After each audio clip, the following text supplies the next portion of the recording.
I know we talked at length about this back in October, talked a lot about some of the environmental concerns, and then certainly talked a little bit about the charter amendment. And,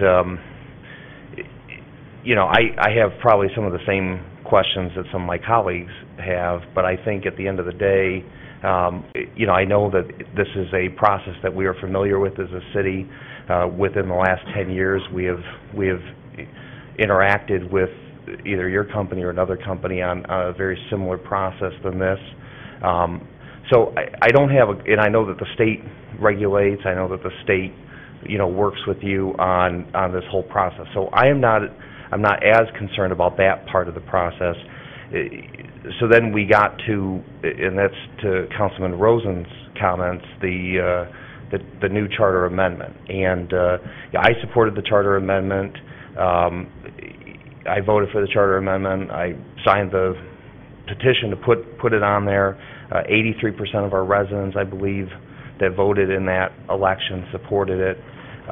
So certainly, as one of those folks that did support it, I wouldn't want to see any process, for lack of a better term, kind of circumvent that amendment.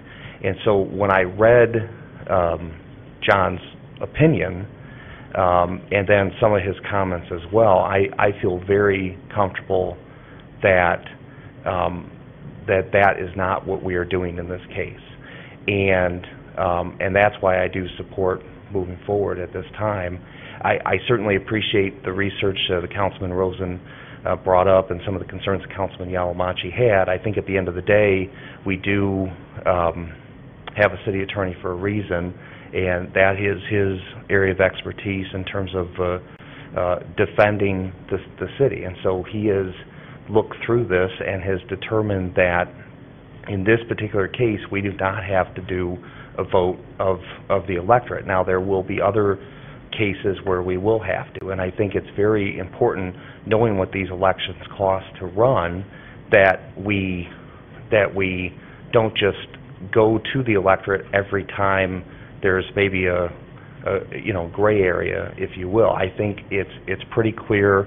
I think Mr. Staran's opinion is very clear, and that is what I'm basing the decision on tonight.